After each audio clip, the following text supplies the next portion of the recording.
Péré, au succès qui bisoana, maman, Michael, qu'est-ce qui s'est passé après 7 jours? Après 7 jours, tu diable a très chaka nyoso ya nzambe. Ngai na yeba ki jour wana ke no to koma maka. Donc ça ko la okomami, ozas okomi sikoyo la livré na yo beaucoup na yo. Moni beaucoup wana, il y a une inscription, du passeport. Na qui inscription, passeport, visa, Pokendo. okoma mwana na nzambe lelo so yeso ye. Visa ezaneti nini? Visa, passeport. Yango esala ke. Donc au moment où tu fais un job sur un bouton mobile. Bouton soit fini. Et ça la ngana solo là. Spirituellement. Pendant comme soit nzamba lobi, to ange lobi, to comme peut-être comme obike, esprit baza. Oye ça ba ngoko tati. Pour na visa, passeport ils a boyé, pour les a boyé, pour ça ainsi de suite.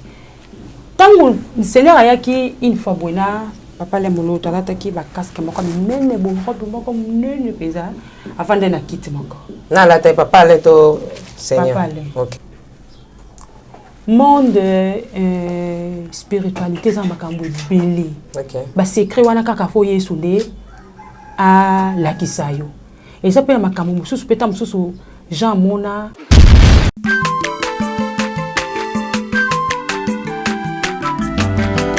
Mwana motote po akosangai abongwa ni pete po awangata nzambe ya le Nazarien, le Nazarien, le Nazarien, le Nazarien bana kitoko koma mokontinga atako babakola ki mafuta na musakolima lelo ya yobolingo bateli le Nazarien. Pamboli oyo mona na katembeni mama kandelobi kolebye mapapu masope mafuta tokokesikana longo na nzambe oyo babenga na makomi Jésus. Tout est grâce, bien-aimé dans le Seigneur. Rien n'est impossible à Dieu. Tout est possible à celui qui croit. Shalom, bonjour, bonsoir chez vous. Vous tous qui êtes en scène moment partout dans le monde entier, dans les 5 continents du monde entier, on est ensemble, il n'y a pas de souci. Mabe Nzambe Zawapi, Mobaya Mwiko Wapi, avec la princesse de l'Éternel, la sœur Tiffany Mokwa, la présidente du Parlement céleste Dipitikwa. Dans cette émission, témoignage, Tozo Okoba, toujours To Okoba, avec la servante de Dieu, la prophétesse Michael, qui ces derniers temps nous bénit de la part de l'Éternel. La Bible nous dit que c'est la bénédiction de l'Éternel qui nous enrichit, ne fait suivre d'aucun chagrin. Bien-aimés dans le Seigneur, comme à l'accoutumée, avant de dire un coucou, un bonjour à tous ceux-là qui nous aiment aussi, d'introduire déjà la servante de Dieu, je m'aimerais demander à la régie qui est chapeautée par Alain Kiakala, Mignon Bébé et Yves Bolofa, Monsieur Fayoulou, de nous donner un cantique de la princesse et de l'Éternel. Et on se retrouve tout juste après le Sako Mokondi. À vous. Alléluia. Merci le roi de rois.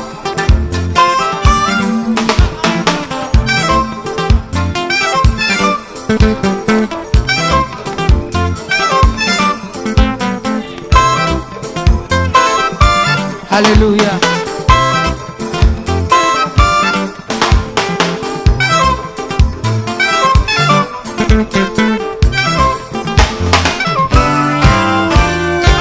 Tombola maboko na yo likolo. Lakisa maboko na yo.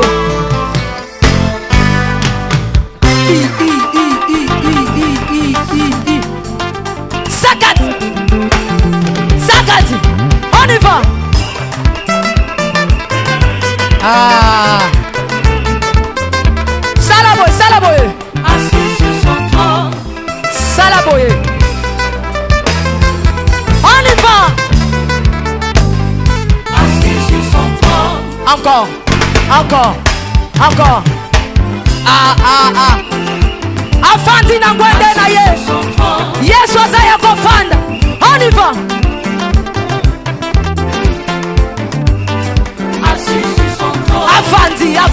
Afandi, afandi. Assis sur son trône. Fandi saye, fandi saye, fandi saye. Nazo mono te tika yeso fandi. Afandi, afandi, afandi, afandi. Merci Jésus. Mobaya mungu iko wapi, mabe ya nzambe eza wapi, bino nyonso bolandi biso na 5 continents du monde, vraiment nos commandes. Papa Guy Labala, Maman Lorien Labala, Marlène Mbouy en Afrique du Sud, Maman Louise, vraiment nzamba pambola bino. Na katisi directement Maman Marie-Claire Karawas, ndenge kaka olinga kale Nazarene na yo na Papa Timothée. Na bete bokati lo sako. Maman Made Kibani na Papa Bruno na bete jour J mois le sako mon kontinga mo na kokata. No comment Maman Monique Papa Gila na Londres nzamba pambola bino. Basali na nzambe nyonso tout oyo boyambi témoignage ya Maman Michael la prophétesse boko benga boko koma boko kokomela biso, vraiment nous vous aimons de l'amour de Christ. Merci naba onyo surtout boko ndima musala to kosala parce que tozui ba message na Afrique du Sud, na États-Unis, partout dans le monde entier. Il y a ba remerciement, il y a ba félicitations, le lenge émission eko kende eko tambola et le comment ko kabo bisi biso mais maman Fora na le belinga ngote na papa Kai, c'est maman Betty Kokele aussi maman chérie na le belinga ngote bolobi maman Tiffany tokoya ko botola Kai oyo maman le kwa bo signalenga et là on a osala ya makasi zali kolongola ba feuille na ko banasko kolongola ba feuille na kati ba feuille na kotika ka kayo ezala ya pamba mukolo boka ko botola bozo ka kaye vide mais botika nga na zoba kombo ezali eloni ezanga lifuta la mukilo eloko nini maman Michael shalom. Shalom. Comment ça va maman? Oui, je vais bien par la grâce. Toujours toute belle. Yeah. Kola kongengisa kaka. Ma pour mafuta. Tango midi pe pourquoi. Voilà.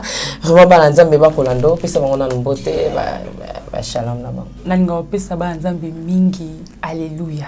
Amen. Ba nzambe nyoso alléluia. Tika nzambe apambola moko na moko oyo azolanda biso na moma oyo na kati ya plateau ya les Nazariens chez Maman Tiffany. Tika nzambe moko voilà. Ndeyo za Fabiola. Yeah. D'accord. Tika nzambe na Israël apambola bino bisika nyonso bozali bisika nyonso bokolanda biso, en tout cas vraiment bo s'abonner, partager message na nkolo topé nyonso okoyoka na les Nazariens et comme ndako na yo na isengo na kombo na Yesu Christ. Voilà ce maman Michael alobi maman Tiffany ba kombo na pesi pesa na pesa. Mais soka lobi maman Tiffany za pona yo na bénéfice. Moteki nguba bataki na munoko te ya. Na mwe bobo motala nga na kaye. Vraiment moteki nguba batala kaye na munoko te.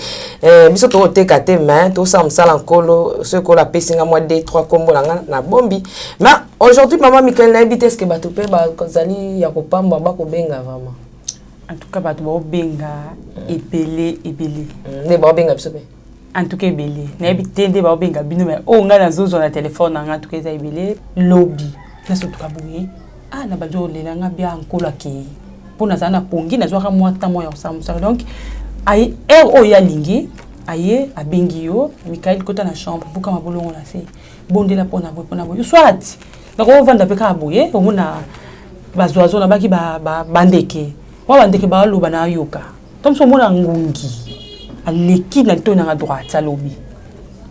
Hein? Tom mona sutuki. Dona benga na pena ngungi makaste.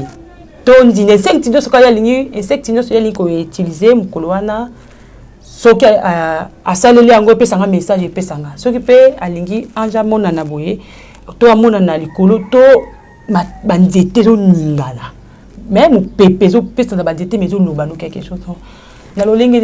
Qu'est-ce que maman Kayel aux appels église au Kendaka, tous en église au Kambaka, tous en église au Salelanzam? Oui, dans l'église. Merci. Voilà, je crois que Tozoko bana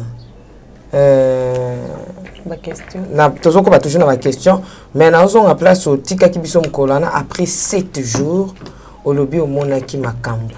Et ce comme on a 7 jours. Après 7 jours, il y avait des choses que au moment où s'est repéré au succès qui bisoana maman Michael. Qu'est-ce qui s'est passé après 7 jours? Après 7 jours, tu peux pas tout nakingai. Maman Michael, obéti ngoté, l'hôpital, ainsi de suite là. Naloba ki soki nzamba sungi biso, bikole kuya, to sala ndenge na yebisa ki yo, likambo ya documentaire, selon ndenge nzamba sengaki, ndenga lobaki nanga ndenga tindaki. To mo ntango azomonisa jambe monisi la bi koma yango. OK. Donc tango ayebisa nga koma yango, obeta yango de génération et obeta ma histoire oyo. Donc alobaki na ngai na sala yango comme documentaire, yemoka pesa na titre. Aloba nanga ke no osala yango boye donc pesa nyonso tout ya na lobaki boye na bana nzambe. To beta ki première, to beti deuxième, bamsu babi ba mona des autres ba luka côté msu ba mona te na yebité. Tes alignés surtout. Donc so ba benga témoignage prophétesse Michael tout ekobima. En tout cas, papa moko na Londres, en France comme ça, maman Michael, mais total ta mwandambo, mais musu seza côté ni tozo luka yango ezomona na tenga. Non papa ça kaka nani na li Nazareth. Ah ben t'as témoignage prophétesse Michael, nyonso ekobima. Mais après 7 jours, na monaki makamba mnene, on ezaki baba ni siku enseigner yo. OK. Lolengi ni mutakozala. Lolengi ni musala kozala. Ndenge ni ko accueillir, ndenge ni ko prier, ndenge ni okoki lelo soki Yesu Kristo aye omona bokonzi na Nzambe. Ezaki fallait bakende ko inscrire ngai. Nzokande poto koma balinga na Yesu zaka na inscription mako ezala bana. Inscription na po ba zwanga ezala iboui. Bando rejeter nga cause ya masomo nanga. Mais kim no se ke ye moko akita ka siminga loboko. Akotsanga na ba bureau wana nyonso. Pour inscrire yo na. Pour inscrire ngai nazala reconnu lokola mwana na Nzambe nanu premièrement. Dans les sumu ezo bungisa biso, ezo zangisa biso koloba ete naza muninga Yesu, naza muninga bokoma muninga Yesu mama na ngai eza kwanga na nguba te. Na lia bakiti na ba mesa. Ah! Atanya ukondoko. Na mona yo. Na chayo na mwamba. Na minito na kata bena katikata saka fufu. Oui. Allô, est-ce que tu bonjour? Boni. Et l'autre côté, et puis qu'il y a mon bureau à travailler tes micros. Donc dès que ça on a eu galère na niveau 0. Tout ça là boy. Ngai naza na mbongo vraiment mingi te. Mais nazo tchela bino moi mukio naza nango na agence moko boy Nazareth. Caritas c'est du sérieux. Oh. Maman, comment on dit bon donc yo pesa au futi mbongo kuna partir à poto biso to ya to jibilo. Na bengi ya Scotty. Agence moi ifungami comme on Nazareth. Na kufie. Agence lisusu. Naka sa su mulongo kuna. Pour nous là susu. Kuna eza mambo mulongo te. Ye si afuti mbongo kuna partir à poto biso tozo ke ko récupérer biloko oli. Ah tika boyeko. Yeso mona makamba bongo na monte. Bat papa si mbongo kuna biloko ke récupérer biloko oli na agence. Ezalaka. Mais yango bandi. Maman. Dès qu'il nanga yebisi ngai mena ndimite. Na lingi na mona ki mona mbeso. Po likamba boye.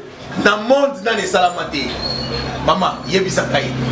Ba pesi mbongo kuna biso to récupérer biloko kolia awa. Ya solo boutique Nazareth ezali boutique où ezali à distribution ya produits alimentaires. Ah!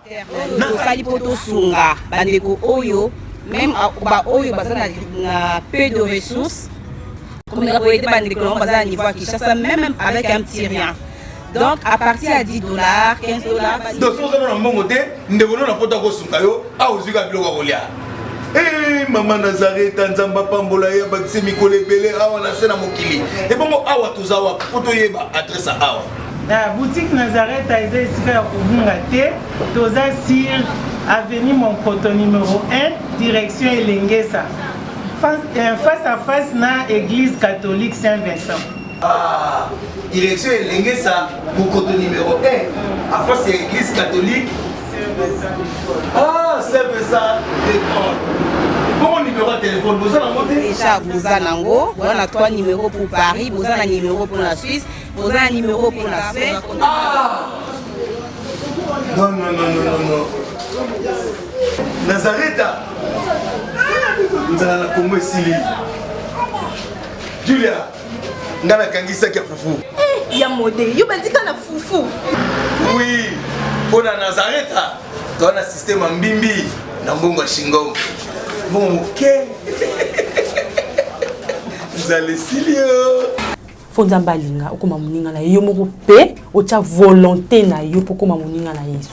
Mais Maman Michael Bible ebisi biso ata anja uti kola yo pesa témoignage ce qui est basé na liloba nzambe te ton dimate par rapport à inscription aux autres baké ba ezane place ba komi ba kenda ki ba maki po ba komisa yo pokoma muninga na Yesu Masia. Est-ce que bibliquement tu peux prouver cela? Parce que Bible ebisi biso si seulement tu acceptes le Seigneur Jésus-Christ Seigneur et Sauveur nde basé na nzambe ya mbisa ba na nzambe Yesu et ondimi Yesu Masia za mokondi bobiki sina yo c'est fini. Est-ce que inscription du tout aucun rosali sango wapi? Mais maman Tiffany nazwa baptême non ndimara Yesu Christ comme Seigneur et Sauveur non nazwa baptême mais nzokande nazwa ka baptême ya poso ya katité.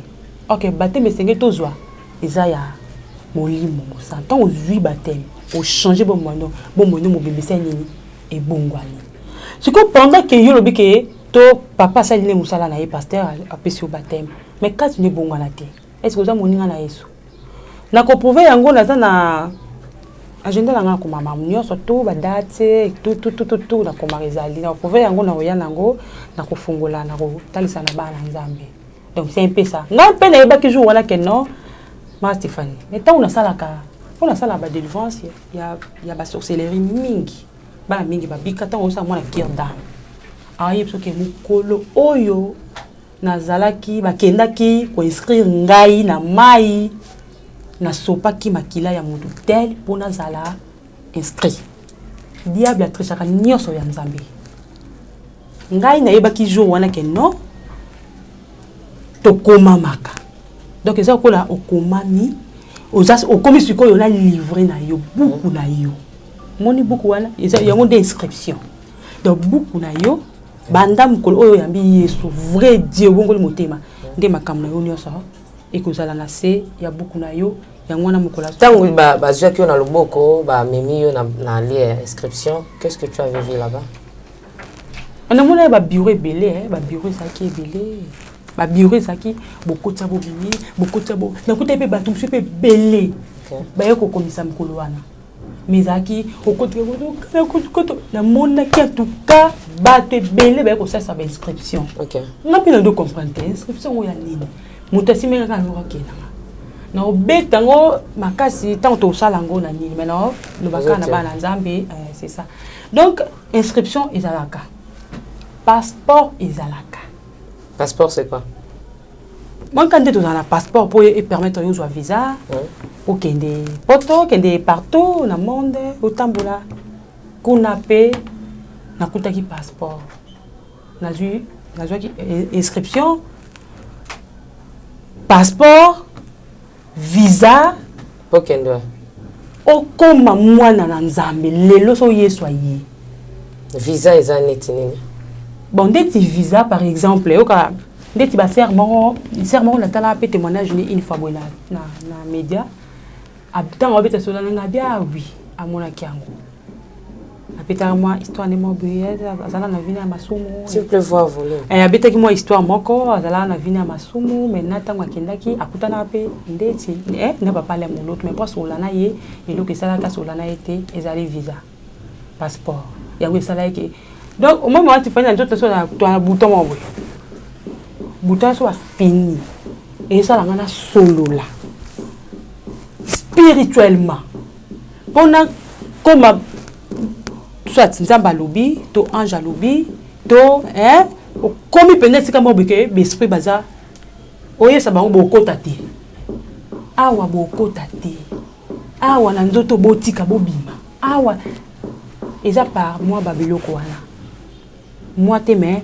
par babiloko wana pour expliquer ki ngango pour na visa passeport eza boye pour eza boye pour ça ainsi de suite tango Seigneur ayaki une fois bona papa le moloto alataki ba casque moko minene bo robe moko minene peza avant de na kit moko na la taille papa le to seigneur papa le OK alataki banini oh ba garçon balata ba baladeur même te so ya alataka ba baladeur wana avant daki na sente ma boye azo yimba nzimbo kolo motema soninga yembo oui bien momo azaki oyemba nzimbo wana mena kolo ebisingai wana na yoka na muto oyemba mena omona na ote atunga keso bi muto oyemba wana ngana nzibisi parce que na yebaki kine nzimbo wana ezaki yaye mena ebisinga bitalaye Nathalie atalinga aseki to pesa ni mbote sali ride zongi mais nzembo ils ont continué plutôt tout solo là donc par rapport à Babylone wana monde spiritualité za makambo belé OK ba secret wana kaka fo yesu nde a la kisayo et ça peut makambo mususu peta mususu Jean mona to prophète moka mona le 5 moko to mosala donc bon mais nzambi na nzambi so bina wala sampulia so pe moko la obeta mo nyose zongela ye et ko zongela ye donc c'est un peu ça donc toza na étape tozwa kababiloko wana nyoso tout surtout ceux qui va peso visa yeba ke bénédiction na ngai ekomi pene so ba peso billet spirituellement ba peso physiquement et le comment malamu ekomela yo ça arrive comme ça. Non, merci beaucoup. Ce que les enfants de Dieu doivent retenir, c'est que servant de Dieu à Lobi, Likambo, il y a documentaire. Oui. Documentaire. Donc, Eningolo Baboye, tant que ça expliqué, parce qu'on a eu le temps de discuter avec en coulisses. Et du coup, à couper sa témoignage, Mobimba, témoignage en Zambie. Non, Babeza qui la plus belle histoire naïut. Oui, la plus belle histoire de Jésus-Christ. Voilà, on peut se témoigner à Yesu Masi à celle Katinaye. Oui. Ningali ande papa basi makasi. A on peut sango mobi ataboke benga TV5 a on peut sango te. Donc selon Onzamba ebisaki il faut ça là. Documentaire. Donc moi je suis forcé na témoignage où ba osana nkolo ezalité. Donc awa akopesa biso juste ndambo parce qu'ils ont préparé atia yango na ba DVD na ba CD, c'est ça le servant de Dieu. Selon Zambie. Ouais. Bon, na peut meka na expliquer yo moko parce que ngai il aime surtout nazo comme une explication. Tezo comme na yo, comment expliquer bien. Ah OK, on a expliqué bien. Vous expliquer bien. Donc on les a qui tangu nzamba beng mukolo o yeso abenga yo. Nde mukolo wana yo zo nyonso mbala nde singai bon na éviter par exemple na ba o ba bandaki na pas père spirituel pas comme pasteur na éviter ndenge nini appel na bango pizalaka. Mais oyo nga na zwa kito pe na yebi mukolo liboso wana nde ba yebisa kinga titre nanga boye nanga tout na yebaki makamyo so mukolo ya liboso après nde ayeko pesa nga kombo sima mikolo mais déjà histoire oyo nazo betela yo lelo wana nzambe na lobananga histoire oyo nazo betela yo lelo esengeli koma partout dans le monde. Bato mususu baza na wali banda ba otana na banga ngo na facilité. Maintenant sikoyo soki na sali oyo tot motema na nga to pe bato balingi na bayoka siko. Et bon sikoyo peuple wana kuna babungisa espoir que nzamba za la ta abandonna biso. Nzamba za la terre ça la boité nzambe et puis que ça mutu moko na balote. Mais parce que ma prophétesse ndengo lobika ka c'est réciproque pambate bana o pe bazali banda so tina ba DVD net bandi comme ça banda bazara sous na ba DVD té bango tout est comme internet. Oui. Donc c'est que bango pimeli bango donc baroyo ka yango té comment bango bako ça parce que yo lobi o continuer té o ko baté parce que ko la psakio o tia yango na documentaire mais yo moko lobi côté mususu peuple mususu o yo ba yo kana noté bakoyo ka ndenge ni donc dès na moment excusez pardon. OK. Dès na moment oyo bango kutu bayoki déjà une grande bayoki déjà quelque chose. C'est ça. Maintenant ce koyo bato mususu na bayoki te. Nzamba ko condamner nani ngai. OK. O comprendre nga maman Tiffany pe bana nzambe bo comprendre ngai. Ezanga te mais eza mingi dans nzamba lobi bato libanda bazwana ndambo yo te bato libanda baza kutuna nous esengo pourquoi parce que bayoki déjà oyo édifier mitema na bango makasi mais alors que CD to sala ngo pona bango te CD to sala ngo pona non na bien que det alobalanga Congo mobimba fona tambo na l'église pona obeta histoire oyo pona batala yango pona boy bato nyonso baza libanda bazongo na nzela YouTube mais tozo sala nini bato yo baza na moyen te ya kotala YouTube.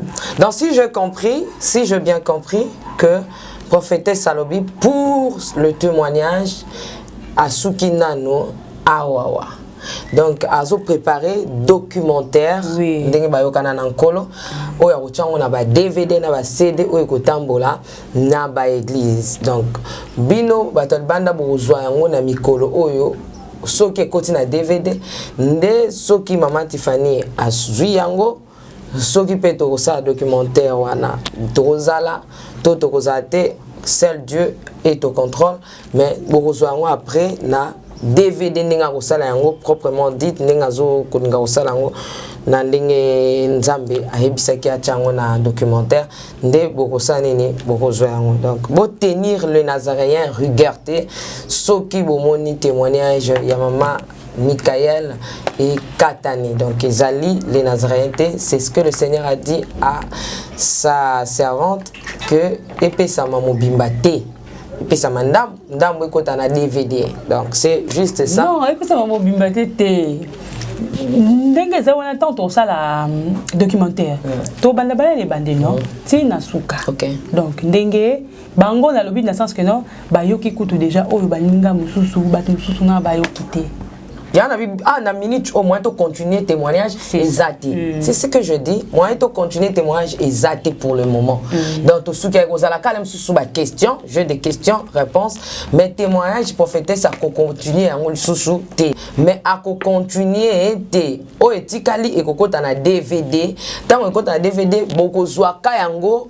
Tant à routier on a DVD n'enga zo n'a réalisé documentaire n'enga kolo aibisaki donc tokoki ko forcer servant de Dieu te que il faut pas ça maka ana les nazaréens non ceux qui kolo ça aller ya ça documentaire ceux qui te reçoit privilège à reçoit DVD na makamne so kolo na documentaire wana to reçoit to routier la bine mais pour le moment n'enga to solo n'enga expliquer nga moyen à continuer témoignage et kozala te mais pour le moment on a évité servant de Dieu s'il y a quelque chose à rajouter.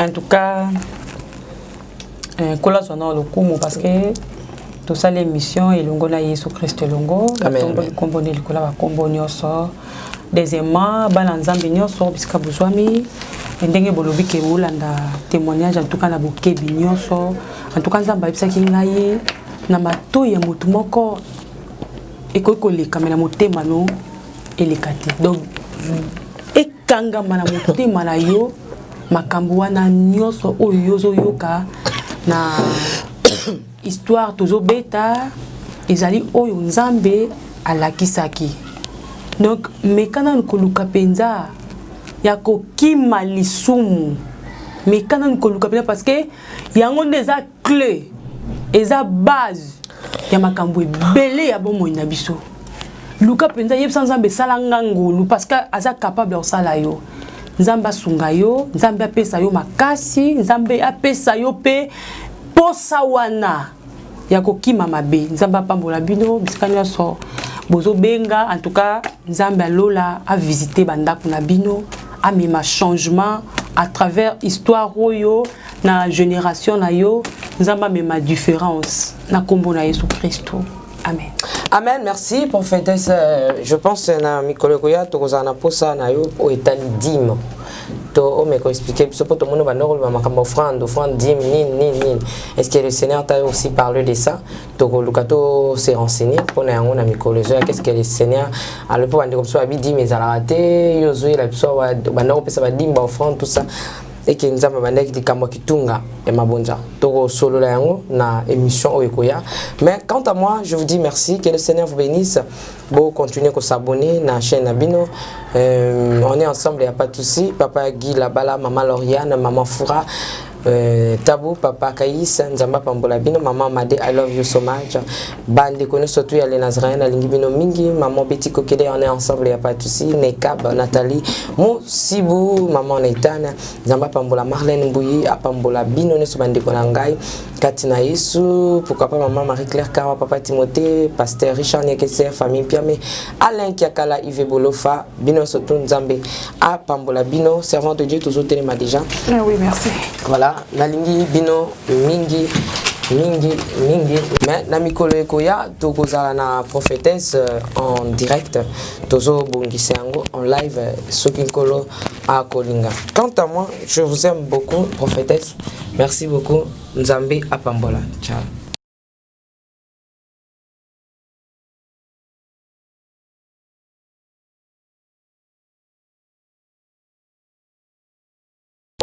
Vos cris et dorénavant vous aurez une version française de tous les témoignages qui sont passés sous le Nazaréen. Le voyage astral se fait le déplacement de laisser son corps et de sortir en esprit. Version française désormais de tous les témoignages. J'ai même fait appel à des démons puissants et géants mais ils n'ont pas pu.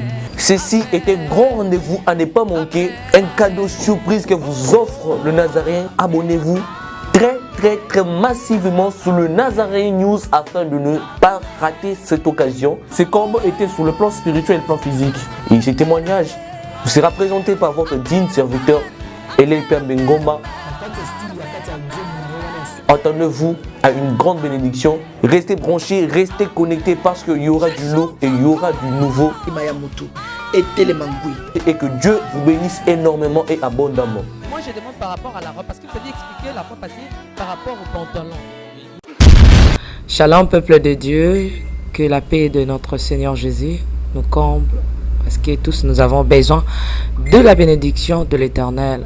C'est la sœur Tiffany Mokoa, la princesse de l'Éternel, la présidente du Parlement céleste, députée Kwanabanda Kunabino. En tout cas, la Bible nous dit, vous connaîtrez la vérité et la vérité vous affranchira. Nouvelle Ezakaka, tu peux communiquer, information, c'est que les Nazaréens ont un souci, vraiment souci technique. Voilà pourquoi nous vous supplions, nous vous demandons, s'il vous plaît, d'ailleurs, vous accepter Rabiso na banda kunabino ka lolenge tozali. Vraiment tokosenga na bino na bolinga nkolo bayo bolinga kakolanda mingi les Nazaréens. Vraiment bosunga biso bo s'abonner na les Nazaréens News. Donc neka ke komami wana les Nazaréens News parce que les Nazaréens oyo ya Kinshasa nde oboye baki liboso ezu un petit problème technique. Donc moi toko tsa ba vidéo il y a milai eza vraiment pour l'instant. Donc voilà pourquoi na bolingo musalo tozala nango tosala libino les Nazaréens News. Donc les Nazaréens News nde ya bino les Nazaréens News les zaka les Nazaréens donc ndakwa les Nazaréens famille les Nazaréens toujours mais news au betka les Nazaréens news ndenge ba komi wana o cliquer na place ba komi s'abonner au s'abonner massivement donc il faut s'abonner au epipe moninga s'abonner au epipe de quoi s'abonner donc vous s'abonner massivement s'il vous plaît bible ngakolo bible ngala certifié bible ngala princesse de l'Éternel je vous aime beaucoup de l'amour de Christ. Donc je disais tantôt que les Nazaréens ont un petit problème technique. Voilà pourquoi nous vous supplions de s'abonner sur les Nazaréens News. Ces derniers temps, nous utilisons beaucoup plus les Nazaréens News parce que les Nazaréens qui chassent a un petit souci, un petit problème technique. Que le Seigneur nous bénisse, que le Seigneur vous bénisse parce que tous nous avons besoin de la bénédiction de l'Éternel car la Bible nous dit c'est la bénédiction de l'Éternel qui enrichit ne fait suivre d'aucun chagrin. Au moins quand émission au Talio attaque au donc toujours sous kaka na ba minute choba 1 minute 2 minutes 3 minutes parce que moi to ke mula ezate donc ba témoignage Hollande table sainte Hollande mission ka ucho Hollande oyo attaque oyo Hollande ya muke oyo donc cliquez lien oyo na sewana après titrage kazo elandaka wana donc sur moni titrage na sewana o mona lien. Alors cliquez le lien wana et vous mettez directement dans les Nazaréens News. Donc cliquez kaka donc au tali attaque au moment titrage zawana. Ce qu'on a c'est à titrage wana au moment lien. Final lien wana et vous mettez dans les Nazaréens News. Quant à moi, je suis rempli, je suis comblé de joie pour Bokozala, beaucoup s'abonner et belé. Ciao.